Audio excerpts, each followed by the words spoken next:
On va être direct, le marché immobilier a changé radicalement.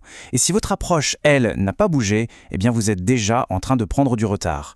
L'époque où maîtriser les chiffres sur le bout des doigts garantissait le succès, c'est terminé. Aujourd'hui, la vraie différence, elle se joue sur un tout autre terrain, celui de l'émotion.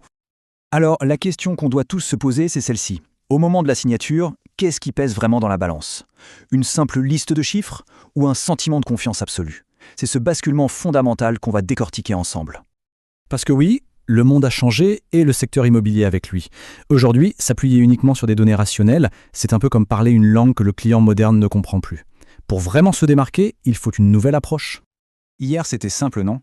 Et les discussions tournaient autour de repères clairs. Le prix au mètre carré, les taux, les rendements. Aujourd'hui, c'est le chaos.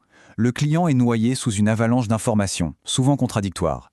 Les chiffres sont sans cesse remis en question. Et au final, la décision, elle n'est plus du tout rationnelle. Elle est devenue purement émotionnelle. Et c'est là que tout bascule. L'information n'est plus en avantage compétitif. Elle est partout, accessible à tous. La vraie valeur n'est plus dans ce que l'on sait, mais dans la manière dont on fait ressentir les choses. L'agent qui gagne aujourd'hui, ce n'est plus celui qui en sait le plus. C'est celui qui rassure le mieux. Du coup, si les données ne sont plus la devise reine, sur quoi repose la nouvelle économie de l'immobilier? La réponse tient en un seul mot. Un mot extrêmement puissant, la confiance. Il faut bien l'intégrer. La course à l'information, c'est terminé. Le seul, et je dis bien le seul, véritable avantage concurrentiel qui subsiste n'a plus rien de rationnel. Il est purement et simplement émotionnel. Le succès se mesure désormais à notre capacité à bâtir ce lien de confiance. Mais attention, quand on parle de confiance, de quoi parle-t-on exactement? Ce n'est pas un concept flou, non, c'est une vraie compétence. C'est cet art de déceler les craintes, même non dites, de mettre des mots sur les doutes du client, pour finalement construire un cadre qui rend sa décision non seulement logique, mais surtout sereine. Ok, la vraie question maintenant, c'est comment on fait? Comment est-ce qu'on développe activement cette compétence cruciale? Comment construire ce lien émotionnel qui va faire toute la différence? Et si la solution se trouvait là où on l'attend le moins? Il existe un outil assez contre-intuitif pour naviguer dans ce nouveau paysage émotionnel avec une précision redoutable. Et cet allié, c'est l'intelligence artificielle. Oui, je sais, ça sonne comme un paradoxe total. Utiliser la technologie la plus froide pour créer le lien le plus humain qui soit. Et pourtant, c'est précisément là que se trouve la clé.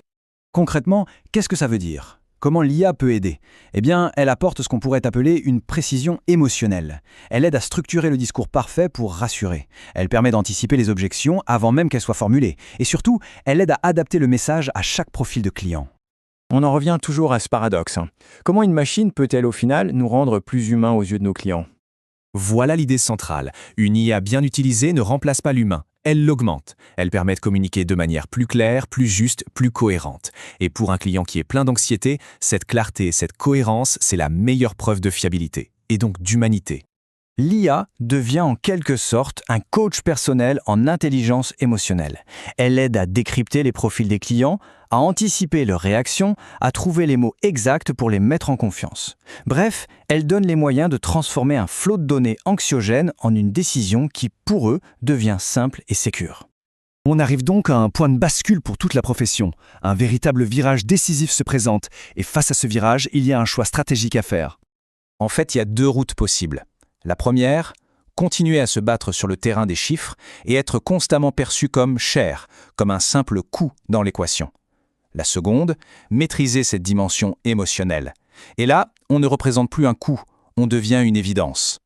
Le message est donc clair. Il faut arrêter de voir l'IA comme un simple gadget technologique. C'est un levier stratégique, un outil capable de verrouiller ce qui a le plus de valeur aujourd'hui, la confiance de vos clients.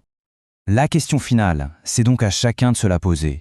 Face à cette nouvelle donne, où l'émotion l'emporte sur la data, quel chemin choisir? Le virage est là, il ne reste plus qu'à prendre le volant.